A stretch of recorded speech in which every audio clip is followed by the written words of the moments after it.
devido a esse segundo momento em Apocalipse capítulo 1, do versículo 4 até o versículo 8. Nós estamos numa introdução ao Apocalipse. Nós estamos estudando aí o princípio das coisas nessa primeira parte em que olhamos para o princípio do fim. Em Apocalipse capítulo 1, 4 a 8, nós vamos falar sobre quando terra e céu se encontram.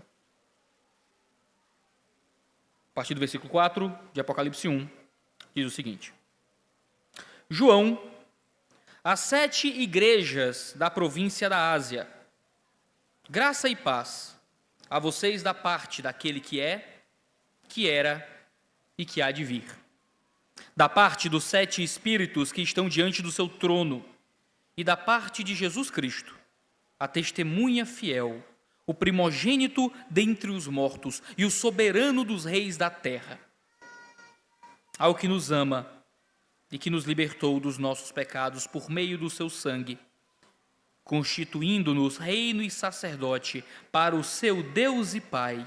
A Ele sejam a glória e o poder pelo século dos séculos. Amém. Eis que ele vem entre as nuvens, e todo olho o verá, até mesmo aqueles que o transpassaram, e todas as tribos da terra se lamentarão por causa dele. Assim será. Amém. Eu sou o Alfa e o Ômega, diz o Senhor Deus, que é, que era e que há de vir, o Todo-Poderoso. Quando, em 1961, a Rússia enviou o primeiro astronauta ao espaço, o famoso Yuri Gagarin, muitas anedotas e muitas histórias, lendas, começaram a se popularizar sobre aquele fato. A minha lenda favorita é que quando ele regressou à Terra, o primeiro-ministro russo, o Nikita Khrushchev, encurralou o Gagarin na festa de recepção e, sendo ele um dos grandes promotores do ateísmo político da Rússia comunista, perguntou: "Me diga, Yuri, você viu Deus lá em cima?" O Yuri, membro da Igreja Ortodoxa Russa, respondeu: "Sim, senhor, eu vi." O Nikita não gostou nada daquilo, franziu a testa e ordenou: "Então não conte isso a ninguém." Poucos minutos depois, na mesma festa, o chefe da Igreja Ortodoxa Russa chamou também o Gagarin de lado e fez a mesma pergunta: "Então, meu filho, você viu Deus lá em cima?" O Gagarin hesitou porque lembrou do que disse o primeiro-ministro, ficou com medo de acabar indo para um campo de trabalhos forçados, então respondeu: "Não, senhor, não vi." O líder da igreja franziu a testa e ordenou: "Então não conte isso para ninguém." A verdade é que, dependendo do modo como a gente olha para os céus, olha para o espaço, a gente pode enxergar ou não enxergar coisas. A gente pode ver ou não ver Deus, não pela experiência de entrar num foguete e ir para além das nuvens, mas dependendo da forma como nós enxergamos e olhamos para o mundo para além daqui. Claro que isso é apenas uma lenda, mas se popularizou no mundo naquele tempo que os soviéticos foram ao espaço e não encontraram nenhum Deus por lá. Foi então que, 2 anos depois, o famoso escritor C.S. Lewis, autor de Crônicas de Nárnia, publicou um ensaio explorando vários assuntos relacionados à viagem espacial, incluindo a ideia de encontrar Deus no espaço. O artigo se chamava O Olho que Vê. No artigo ele diz o seguinte, ele diz que para alguns, Deus pode ser descoberto em todos os lugares, mas para outros, em lugar nenhum. Aqueles que não o encontram na terra, dificilmente o encontrarão no espaço. Mas envie um santo em uma nave espacial e ele encontrará Deus no espaço. Por quê? Porque ele o encontrou na terra. E encerra o artigo dizendo: muito depende do olho que vê. Como é que são os seus olhos? O que é que você vê quando você olha para os céus? Talvez você veja uma nuvem, talvez você brinque com seus filhos de encontrar formas ali nas nuvens, mas quando você olha para o espaço e tenta olhar para essa intersecção entre a terra e os céus, o que é que você enxerga quando você olha para tudo? Quando João escreve essa carta, João traz um prenúncio dos céus tocando a terra. Talvez você não tenha a experiência de entrar em uma nave espacial. Infelizmente, aos 31 anos, eu já sou incapaz de me candidatar a me tornar astronauta. Talvez alguns de vocês também já tenham passado da idade de se inscrever para a NASA ou algo parecido. Muitos de nós, a maioria de nós provavelmente, vão ter que deixar de lado o sonho de entrar numa espaçonave, voar e conhecer as galáxias, conhecer, talvez pisar na Lua ou o que quer que seja. Mas ao abrir o livro do Apocalipse, nós temos no próprio livro um momento em que é uma revelação que provém diretamente dos céus, toca a terra. Talvez o mais próximo de ser um astronauta para muitos de nós é abrir esse livro. É olhar para o espaço, não só para além das nuvens, mas para além da realidade que é terrena. Nikita não pôde ir para o espaço. Yuri Gagarin não pôde atravessar esta realidade. Ele só pôde ver um céu que era um céu humano. Mas nós podemos olhar para um céu que é um céu espiritual. E a partir da revelação do Espírito na sua palavra, nós podemos compreender um outro momento que virá, onde céu e terra também vão se encontrar. Não é um Deus que revela realidades celestiais através de um livro, mas quando nós encontrarmos de fato o Deus vivo, rompendo essa distância que há entre a terra e o céu, para que Ele venha e se revele a nós em sua grandeza e em seu poder.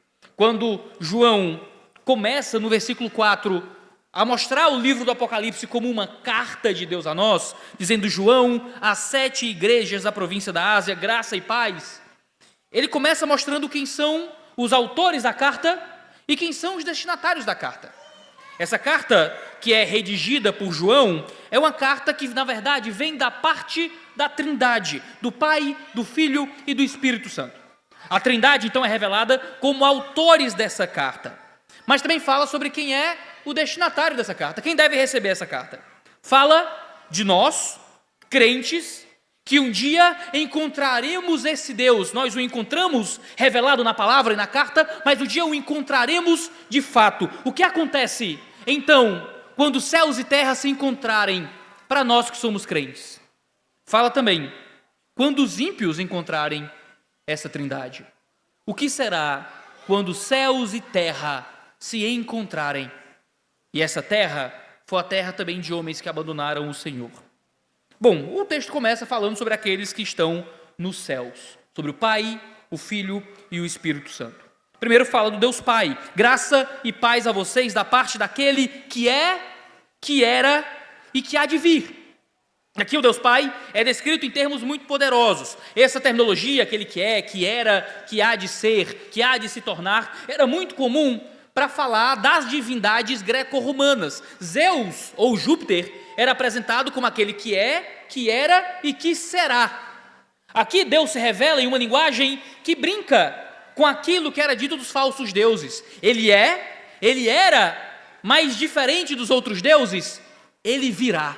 Enquanto os outros deuses, falsos deuses da cultura greco-romana, se arrogavam muita coisa, eram deuses que nunca viriam, nunca apareceriam para se revelar a existência. O Deus vivo, de fato, era o Deus que viria para esse plano da realidade de fato. Havia muitas lendas sobre os deuses descendo do Monte Olimpo, mas nenhum deles viu Deus de fato. Nenhum grego, nenhum romano realmente encontrou o Deus das lendas.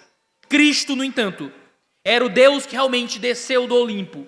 Era o Deus que realmente veio do cosmos e se manifestou a nós. Ele é aquele que é. Ele é o Senhor que está acima de tudo, que está acima de todos, que está acima da própria existência plena e total. Ele é. Ele é o quê? Ele é. Eu lembro uma vez, em uma escola bíblica dominical, eu estava ali dentro do prédio, saí para vir tomar uma água, e na hora que eu passo, o professor da sala de batismo olha para mim e me chama: pastor, vem cá, por favor. Não consegui nem pegar minha água.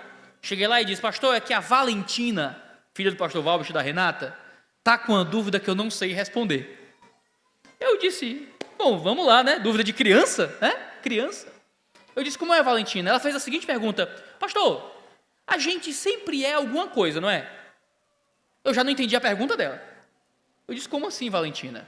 Eu sou criança, o senhor é pastor, ele é médico, ele é alto, ele é baixo, e as pessoas quem é alguma coisa. É isso mesmo, eu sou alguma coisa. Mas aí Deus olha e diz: eu sou. Eu sou o quê? Como assim ele é? Aí eu pensei.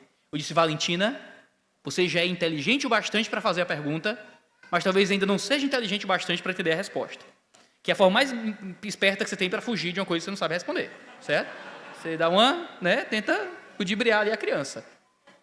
Mas a verdade é que quando Deus se revela como aquele que é, Ele está justamente deixando claro que Ele é a própria existência, de forma plena e absoluta. Nós somos sempre em derivação de alguma coisa, nós somos sempre em referência a alguma coisa. Deus é o único que é em si mesmo. Ele é. E quem é como Ele? Às vezes a gente fala sobre quem é grande como Deus, quem é poderoso como Deus, quem é bondoso como Deus, mas quem é como Deus? Ele é. Ele é o Senhor sobre tudo. Ele é aquele que era. É uma forma de dizer que o mesmo Deus do passado é o Deus que está aqui. O mesmo Deus que derreteu montanhas, o mesmo Deus que fez o Sinai fumegar, o mesmo Deus que pelo poder de sua voz deu existência a tudo, o mesmo Deus que dividiu mares para que o povo passasse em terra seca, o mesmo Deus que parou o sol, o mesmo Deus que deu vitória aos exércitos, o Deus que era é o Deus que é para nós hoje. Às vezes olhamos para o Antigo Testamento e olhamos a revelação de um Deus que é poderoso, é guerreiro, é forte, dominador, que tudo controla. E nos dias da dificuldade, nos dias da dor e do exílio, nos dias da luta, no dia do anticristo, no dia da perseguição, no dia que vem os flagelos e as pragas, no dia da doença e do luto, nós não parecemos acreditar que o Deus que era é o mesmo Deus que é. Achamos que Deus mudou, que Deus enfraqueceu, que Deus não se manifesta mais do mesmo modo, mas o Deus que era é o Deus que é, e é o mesmo Deus que há de vir. De fato, os cristãos que leem essa passagem, cristãos debaixo de sofrimento, em um texto que é revelado por meio de um cristão que está debaixo de sofrimento, que é João, exilado na ilha de Patmos, eram cristãos que precisavam saber que a revelação plena do Deus que era e que é, estava próxima. Eles precisavam saber, assim como nós precisamos saber, que a intervenção definitiva de Deus na história é iminente. O Deus que era e o Deus que é o Deus que virá. É o Deus que promete que se manifestará a nós muito em breve. Ele repete no versículo 8, algo muito parecido, ele diz: eu sou o alfa e o ômega, diz o Senhor Deus. O que é, que era e que há de vir, o Todo-Poderoso. Alfa e ômega são a primeira e a última letra do alfabeto grego. É como dizer: eu sou o A e sou o Z. Eu sou o começo e o fim, o princípio e o último. Ele é o princípio e ele é o final, ele é a completude de todas as coisas. Ele não é simplesmente tudo o que precisamos, ele é tudo o que há para se ter. Ele é a completude da existência, ele é o Todo-Poderoso. Ele é aquele que tem todo o poder debaixo de suas mãos. Essa é uma mensagem maravilhosa para cristãos em sofrimento, diante da perseguição. O livro do Apocalipse é um livro de muita desgraça, de dor, de fome, de doença, de miséria, de lutas, de batalhas, de assassinatos violentos e sanguinolentos. Diante de algo como esse, o que nós temos que lembrar é que Ele é todo-poderoso. Passamos muito tempo tentando tirar Deus do nosso sofrimento. E no dia da dor, a gente diz: é porque Deus permitiu. É porque Deus, está nessa batalha contra o diabo, como se Deus estivesse ali numa luta pelo nosso bem, e quando Deus perde a luta pelo nosso bem, então o mal nos alcança, coitadinho.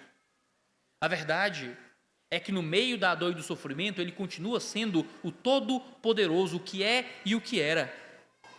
Pastor, então por que a gente sofre? Então por que existe o câncer, pastor? Por que existe o luto? Por que existem os conflitos familiares? Por que existem as doenças? Pastor, então por que as coisas vão mal se Ele é todo poderoso? Se Ele é o que é e o que era? E a resposta é que Ele é ainda o que há de vir. A promessa do Deus Todo-Poderoso não é a promessa de que Ele já manifesta agora, de forma plena, o seu governo e poder sobre nós para tirar toda dor e sofrimento. É a promessa de que estamos hoje em dor e sofrimento, encontrando força no fato de que Ele virá. E quando Ele vier, a dor e o sofrimento serão excluídos da vida. Quando ele vier, o mal vai acabar, o mal vai se interromper. Às vezes, nossos colegas descrentes perguntam se Deus é bom e poderoso, por que é que o mal existe? E a resposta do Apocalipse é que porque Deus é bom e poderoso, um dia o mal será extirpado. Porque Deus é bom e poderoso, o mal vai acabar, o mal será destruído. O plano bom do Deus poderoso não é que nós tenhamos uma existência terrena sem nenhum sofrimento. O plano do Deus bom e poderoso é que mesmo enfrentando o sofrimento aqui, esse sofrimento um dia findará de forma plena e absoluta na mão daquele que é e que era, na mão daquele que é o princípio e o fim. A confiança que temos é que o Deus Pai é o Deus todo-poderoso. O Espírito Santo também aparece aqui, da parte dos 7 espíritos que estão diante do seu trono. Esse termo parece esquisito, 7 espíritos, eu achei que o Espírito Santo era um só. Mas uma tradução possível é a ideia do espírito que tem uma característica de 7, uma característica séptupla. Pode ser traduzido dentro do modo como Deus revela a João aqui os números como um espírito de completude, mas parece uma referência às profecias sobre o Espírito Santo do livro de de Zacarias. No livro de Zacarias, fala sobre 7 lâmpadas, em Zacarias 4, e essas 7 lâmpadas são os olhos do Senhor que sondam toda a terra, e isso é referenciado como o seu Espírito aqui no livro. Ou seja, quando ele fala que o Espírito de Deus são como 7 lâmpadas, ou seja, 7 luminárias, observando a terra como os olhos de Deus, Zacarias está falando que esse Espírito Santo está vendo tudo, está em todo lugar, em sua completude, ele está sobre esta vida, sendo a representação de Deus neste momento na história. Quando nós olhamos para Apocalipse 4, fala que o Espírito Santo, esses 7 espíritos, estavam acesas como 7 tochas de fogo, como é dito em Zacarias, de 7 luminares, que são o Espírito de Deus. Em Apocalipse 5, fala que são 7 olhos, que são os 7 Espíritos de Deus enviados para a terra, que também são as lâmpadas, são olhos do Senhor, de Zacarias capítulo 4. Quando ele usa então o 7, ele não fala de 7 em um sentido literal, de que o Espírito Santo de Deus são 7 espíritos diferentes, mas que o 7, como representante da completude aqui no livro, é uma referência ao fato de que o Espírito se manifesta como 7 luminares, ou seja, é como quem diz, o Espírito está em todo lugar, o Espírito está manifesto agora, deste lado da eternidade, e esse Espírito age como Deus olhando tudo, em todo lugar. Não é só uma luminária, não são duas, é uma completude de luminárias, olhando tudo, vendo tudo, lançando luz para tudo. Ou seja, esse Espírito do Senhor é o Espírito que vê, é o Espírito que representa um Deus que está presente conosco hoje. Esse Espírito, então, da parte de quem recebemos graça nessa carta, é o Espírito que está ao seu lado, vendo tudo, recebendo tudo, compreendendo tudo. De modo que durante o sofrimento, a dor e a dificuldade, há um Deus que cria esse encontro entre céus e terra por meio do Espírito, levando o nosso sofrimento a Deus em oração, como diz Romanos capítulo 8, sendo o penhor da nossa salvação, como Paulo escreve várias vezes em suas epístolas, sendo aquele que é enviado como Deus conosco e com a presença de Cristo em nossa vida, como diz no fim do Evangelho de Mateus, sendo aquele que testifica ao nosso coração que somos de fato filhos do Pai. O Espírito vê, ele vê o sofrimento, ele vê a dor, ele vê a perseguição, ele vê as dificuldades, ele vê o luto e o desespero, e o Espírito que vê isso tudo, é o Espírito que traz Deus a este lado da eternidade. Esse Espírito nos concede diariamente graça. Esse Espírito nos concede diariamente misericórdia. Esse Espírito mostra que nós não fomos abandonados por Deus em nenhum momento, de modo que o Todo-Poderoso, que é, que era e que há de vir, está conosco por meio desse Espírito completo que se dá diante de nós. E da parte de Cristo, diz o verso 5, e da parte de Jesus Cristo, a testemunha fiel, o primogênito dentre os mortos e o soberano dos reis da terra. O texto fala que esse Jesus é uma testemunha fiel.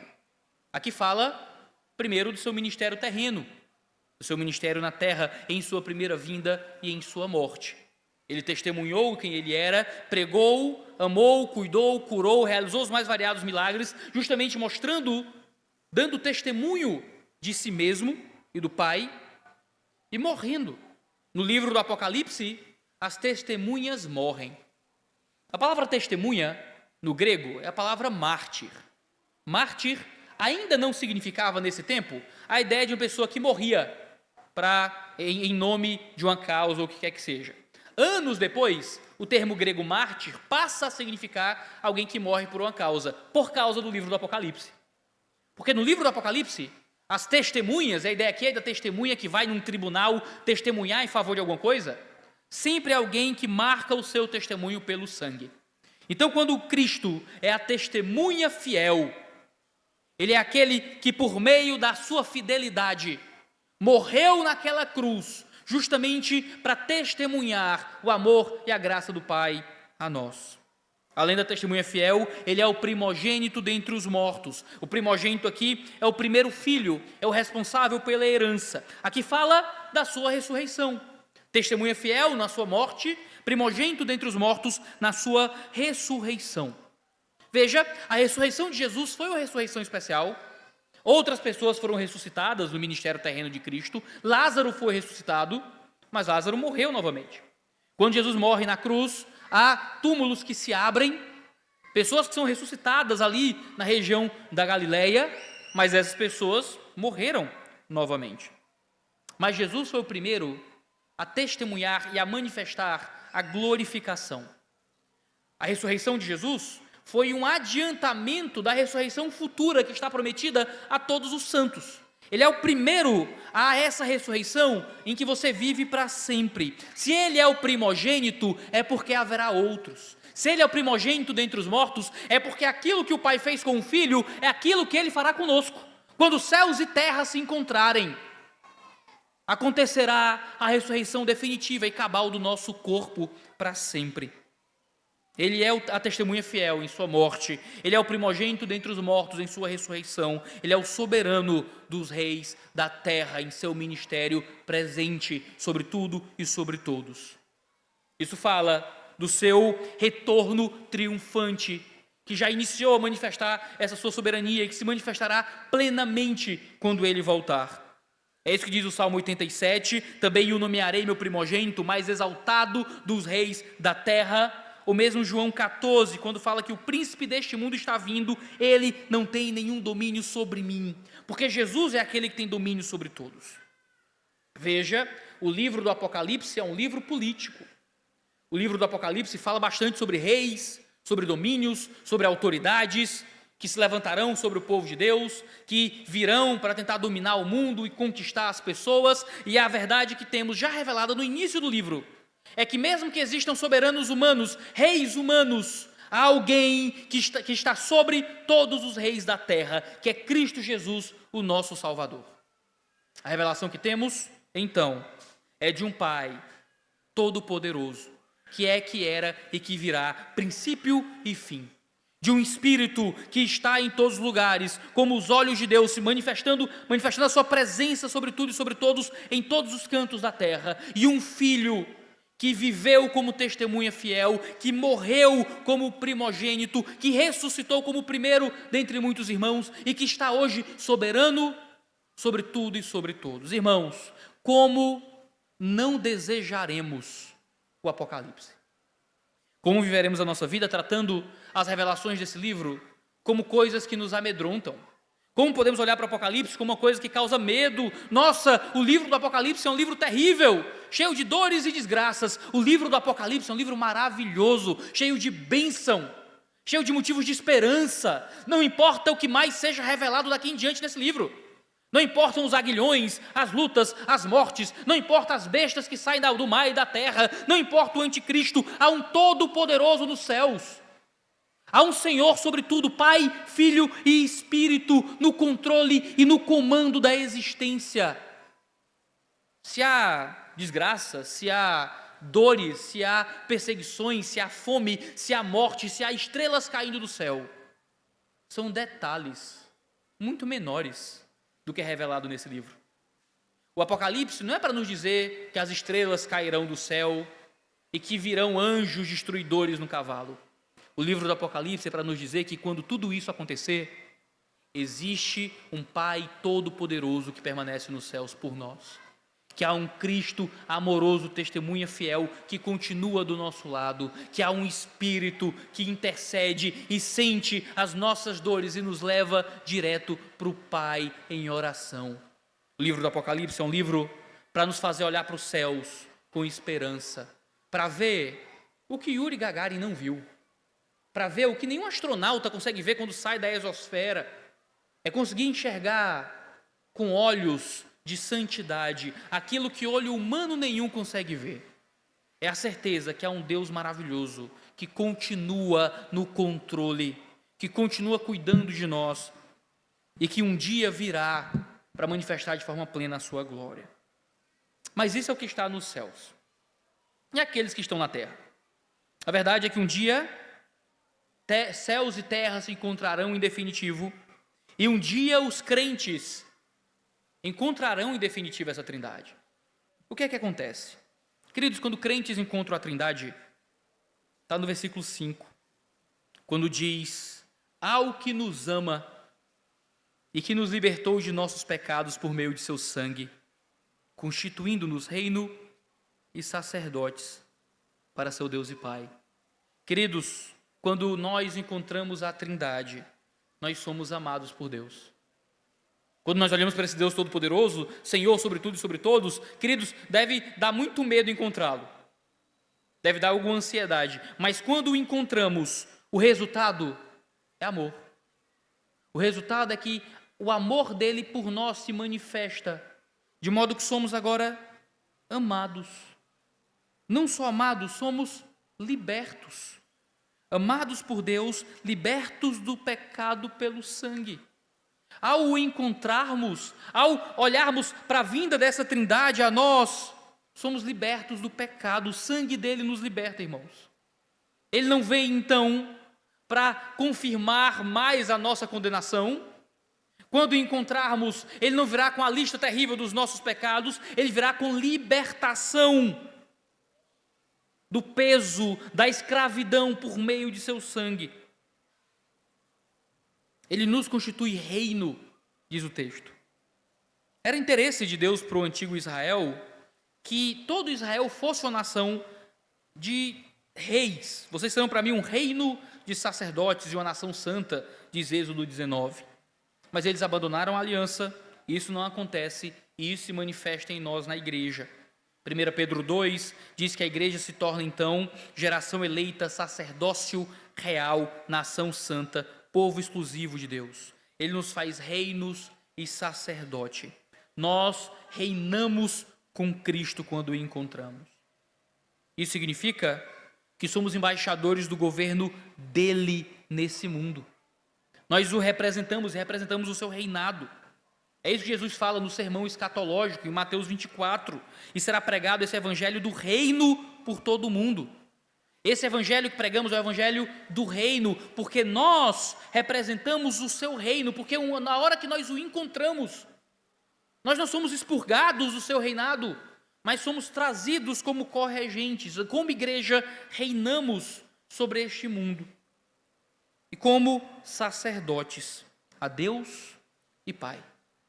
A figura do sacerdote no Antigo Testamento era a figura do intermediário entre o homem e Deus, que levava os homens com seus pecados até Deus em perdão e arrependimento, traziam também mensagens do Senhor ao povo. O que acontece então, irmãos, quando nós encontramos essa trindade? Acontece que agora nós reinamos. Nós agora somos os sacerdotes, nós somos os libertos e os amados. É uma mensagem importante àqueles que em breve encontrariam o terror do Apocalipse. É uma mensagem importante quando nós encontrarmos o terror do fim dos tempos, quando os dias forem maus e o tecido dessa realidade começar a entrar em ruptura, temos que lembrar que nós já somos os reis desse mundo. Somos os reis desse mundo. Isso não significa que você vai ter um carro do ano, que ser um rei desse mundo, você vai ter uma casa própria e fazer viagens para a Europa. E sendo rei nesse mundo, Você vai ter a sua empresa sempre com superávit fiscal, tudo maravilhoso na sua vida. Você vai ser rei nesse mundo, mesmo quando as estrelas caírem dos céus e 1/3 da população morrer. Você será rei neste mundo quando você foi impedido de comprar e vender por uma força de governo mundial que persegue e mata cristãos. Você é rei nesse mundo no meio da doença, no meio da dor e da provação. Quando o firmamento se rompe, somos reis nesse mundo porque reinamos espiritualmente com Cristo. O nosso reinado não é humano. E porque o nosso reinado não é humano, nós não sentamos em cadeiras de ouro. Nós não estamos em altas posições humanas. Nós sofremos as dores do Apocalipse. Mas enquanto sofremos os males do mundo, nós encontramos esperança e consolo em saber que nós já temos um reino estabelecido. Não aqui, não onde os olhos podem ver, mas para além desse lado da eternidade. E aí por isso atuamos como sacerdotes, como aqueles que trazem os caídos, os pecadores, os fracos para perto de Deus. A nossa missão então, a nossa função então, ao encontrarmos essa trindade, é justamente sermos representantes desta trindade ao mundo que precisa ser atraído a Ele, a esse Deus poderoso e maravilhoso. Ou seja, diante de um mundo que está prestes a entrar em ruína, nossa missão nele é convidar os homens ao perdão de seus pecados. O mundo está acabando. Nós somos os sacerdotes que anunciam não só esse fim, mas a possibilidade de encontrar este Deus em amor e em libertação antes que o fim venha. Porque uma hora ele virá. E quando ele vier, a nossa postura precisa ser de fornecer, de atribuir glória e honra a ele para sempre. É assim que João fala no versículo 6, João faz uma oração no meio da carta dele, aqui ele está começando a carta, do nada ele para orar. E ele fala, a ele sejam a glória e o poder pelo século dos séculos, amém. Ele não se contenta em só falar essas coisas, ele tem que atribuir louvor enquanto fala. A ele seja a glória, ao Senhor seja o poder para sempre, pelos séculos dos séculos, porque ele nos resgatou, porque ele nos amou, porque ele nos libertou, porque nos fez reino, porque nos fez sacerdotes, a ele a glória, amém. Não há como sobrevivermos ao Apocalipse sem estarmos diante de um Deus que nos impressiona, sem estarmos diante de um Deus que nos deixa de joelhos glorificando o seu nome. Mas um dia, irmãos, quando céus e terra se encontrarem, os ímpios o encontrarão também. Diz no verso 7, eis que ele vem entre nuvens, e todo olho o verá. Nós o veremos, os ímpios o verão. Ele não está falando de uma vinda secreta ou privada, ele está falando de uma vinda pública de Cristo para a glória dos santos e para a condenação dos ímpios. Tem uma música que eu gosto muito, chama Na Glória do Poder, de um músico chamado Estênio Márcios. É um shot, irmão. É um shot. Você guarde aí o seu coração aí, esse fato. Mas é um shot apocalíptico. É um shot sobre o fim dos tempos. E ele canta, vai chover estrela, sol e lua se esconder. Jesus virá na glória do poder. Lamento para todo que zombou da fé. Mas aqueles que são seus o aplaudirão de pé. E esse é o fato. Quando ele voltar, na glória do poder, os santos aplaudirão, mas será lamento para todo aquele que zombou da fé, que zombou que ele não viria, que zombou que já fazem mais de 2000 anos, ele ainda não veio, será lamento. Diz, até mesmo aqueles que o transpassaram o verão, e todas as tribos da terra se lamentarão por causa dele. Assim será, amém, ele diz. Haverá lamento quando ele voltar. Jesus está voltando e quando isso se manifestar, será motivo de choro e de tristeza. Nós aplaudiremos, mas haverá um mundo em lamento. Zacarias 12 diz, olharão para mim, aquele a quem transpassaram. É justamente a referência aqui do texto. E chorarão por ele, como quem chora a perda de um filho único, se lamentarão amargamente por ele, como quem lamenta a perda do primogênito. Haverá lamento, haverá dor no dia que ele voltar. Mateus 24 diz que todos os povos da terra se lamentarão e verão o Filho do Homem vindo sobre as nuvens dos céus com poder e grande glória. Jesus está voltando e isso não é motivo de alegria para aqueles que ainda não encontraram em Jesus a sua salvação. Jesus está voltando. Essa é a grande mensagem dos nossos pais, não era? Essa era a grande mensagem dos nossos avós, se você cresceu na igreja. Eu lembro quando eu me converti e eu vi aquelas senhorinhas do círculo de oração das 3 da tarde.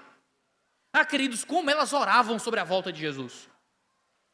Eu ouvia aqueles pregadores mais velhos, de cabelo branco, e a volta de Jesus era um tema tão presente, tão frequente, tão constante, que ficou brega.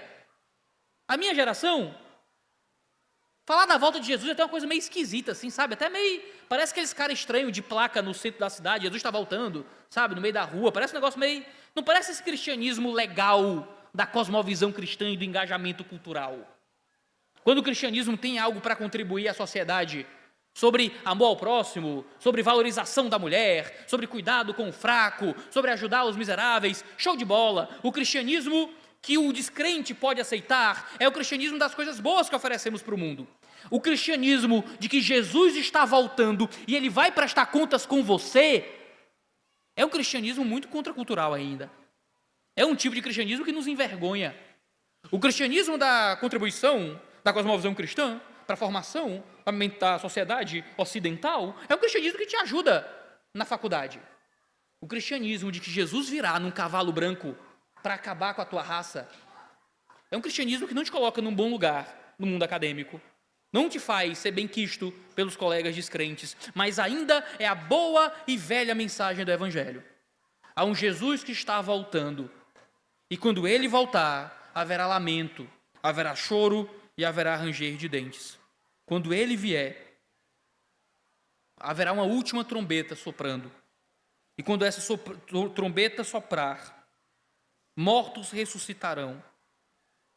E ele vai vir para prestar contas com os vivos e com os mortos. Você anseia por isso? Você anseia ouvir o toque dessa trombeta, que é prometida em Tessalonicenses, em Coríntios, que é prometida no livro de Daniel, de que um dia ele, de fato, voltará, céus e terra se encontrarão, e então a realidade não só se desfará, mas será agora substituída por algo muito mais profundo, muito mais real. Quando Yuri Gagarin foi para o espaço, céus e terra se encontraram, mas ele só pôde encontrar o céu físico. No Antigo Testamento, o local onde céus e terra se encontravam era no templo. Havia um lugar chamado Santo dos Santos. Era ali que céus e terra surgiam, onde na terra Deus aparecia para o seu povo. Hoje, nós temos em Cristo esse encontro entre o humano e o divino. É em Cristo e não no espaço que nós vemos o céu e a terra se unindo de forma plena. Mas haverá um dia onde o abismo que separa o céu e a terra vai se estreitar, e precisaremos lidar com quem Deus é e com quem nós somos. Quem você é? Você é amado, liberto, redimido, reino e sacerdote para o Deus vivo? Você é alguém trazido por Deus para Ele? Você vive de acordo com isso? Tem a esperança de quem realmente acredita nisso? Ou você continua vivendo a sua vida acreditando nas mentiras do mundo, do diabo, da tua própria cabeça, das mentiras que inundaram a tua mente, talvez na tua criação, talvez de colegas que falavam coisas a seu respeito e aquilo marca quem você é de forma profunda? Você acredita em tudo que o diabo fala sobre você? Por que não passar a acreditar naquilo que Deus fala sobre você? Ele fala que você é amado. Ele fala que você é liberto. Ele fala que você já é rei, já é sacerdote dele. Quando ele encontrá-lo, quando você encontrar a Trindade, você estará lá como um filho amado. Você pode ir até ele com confiança de que ele vai recebê-lo. Ou será que você ainda é dos que lamentarão? Ou você ainda é daqueles que precisa torcer que Jesus não volte logo? Eu lembro que há piadinha que a gente fazia quando era adolescente era que Jesus não podia voltar até a gente se casar. Ainda é corrente esse tipo de heresia? Ainda é, né? Ok. A verdade é que mesmo não casados, a glória que há de ser manifesta em Cristo, quando o encontrarmos, é muito maior que qualquer prazer presente que nós tenhamos que abrir mão para poder encontrá-lo de fato. Dá para trocar toda essa existência por alguns segundos da glória dele. Se ele balbuciasse, se tivéssemos acesso nesse momento a uma letra da eternidade, queridos, nossa postura diante da vida seria outra. O que será quando estivermos diante do discurso completo, do Logos pleno e perfeito diante de nós? Precisamos ansiar por isso, desejar isso com toda a nossa alma. Mas se você ainda não é dos amados, se você ainda não é dos salvos, querido, lamente, corra, se acerte com Ele, porque Ele está vindo, Ele está chegando, e quando Ele chegar, você não quer ser encontrado do lado daqueles que vão gemer de lamento. Quem você pensa que Deus é? Aquele que está no céu, você acha que Ele é o quê? Talvez o seu Deus seja pequeno demais, e por isso você não entende a posição maravilhosa que você se encontra hoje, de que esse Senhor soberano sobre tudo e sobre todos, Rei dos céus e da terra, esse recebe você e um dia virá para receber e encontrar você, não pela tua grandeza, não pela tua glória, pelo teu poder, mas por um amor generoso e gracioso dele. Isso tem que te dar força, tem que te dar vida para conseguir enfrentar esses desafios com fé. Vida para conseguir olhar para o teu pecado e fugir dele em arrependimento. Força para que, se você agora ainda não se resolveu com Deus, você possa buscá-lo, que de braços abertos ele recebe aqueles que o buscam. Ainda recebe, porque um dia será tarde demais. E antes que seja tarde, é importante que você receba desse amor. Ele está voltando, irmãos. Ele vem. E quando ele vier, vai gerar aplausos e gerar lamento. Teremos por toda a eternidade, então, aquilo que buscamos nesta vida. Passaremos a eternidade em glória, louvando, porque ansiamos pela sua vinda. Ou passaremos a eternidade em lamento, porque rejeitamos a sua maravilhosa obra de amor. De que lado você será encontrado quando céus e terra finalmente se unirem? Senhor Deus, obrigado pela sua palavra, obrigado pela sua verdade, obrigado pela sua lei, obrigado pela sua obra. Que o Senhor nos ajude a viver em arrependimento, em oração, em leitura da palavra, para que possamos encontrar em Ti tudo aquilo que é necessário para uma vida que glorifique o Teu nome. Que o Senhor nos ajude, Senhor. Que o Senhor nos ajude a sermos encontrados do lado que do fim se ri. Assim eu oro, no santo nome de Jesus. Amém.